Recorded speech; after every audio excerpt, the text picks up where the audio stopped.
I learned about aspects of the counseling world that I had not even thought of prior to the course. Prior to the course, and even the knowledge of and practice using the ACCA Code of Ethics, I thought about being ethical and that it really meant making sound decisions by doing right by the client. I do still feel this way, but I now see the complexities involved with trying to do this. I never thought of dual roles, accepting barters for services, confidentiality between parents when in family counseling, or working with the court system. Even within certain areas that seem as though it is a no-brainer as to what is ethical, scenarios have been brought up where I now see there is no black and white.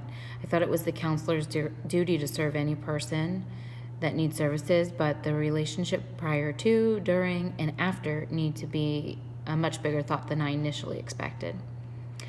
I feel it is a counselor's duty to be an ethical counselor to the client, the people in the client's lives, and to the counselor herself.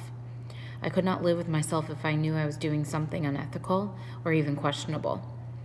An example, sadly, my family had to put our dog down 2 nights ago.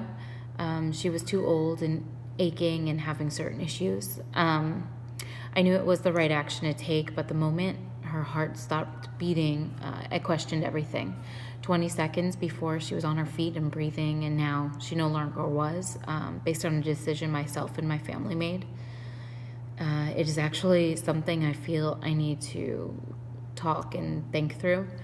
But bringing that back to being an ethical counselor, I know I must have or find clear lines to follow, even when there seem to be none.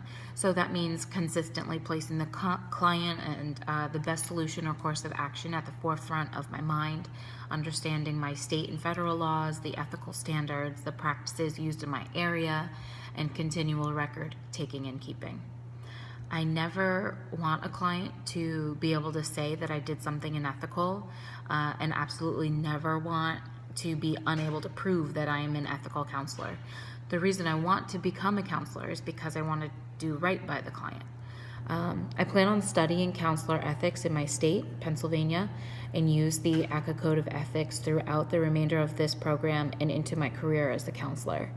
Not only will I follow them, but I believe it is important to share the ethical standards with others surrounding the counselor, such as school administrators and teachers. I will also create and share informed consent information such as pamphlets and signage so that clients, families, and colleagues can understand the procedures of my practice and what to expect. I am big on advocating for people and groups that tend to go unheard. Currently, as an ESL teacher, I always focus on bring up and advocate for my students and their family needs. I want to continue to do this advocacy further as a client, ensuring that the code of ethics is always followed and that all needs of the clients are being met in the most appropriate way and the culturally appropriate way. I'm so thankful for this course and for this program. I've learned more and more each class from what I would expect to learn from exposure to content, but also far beyond.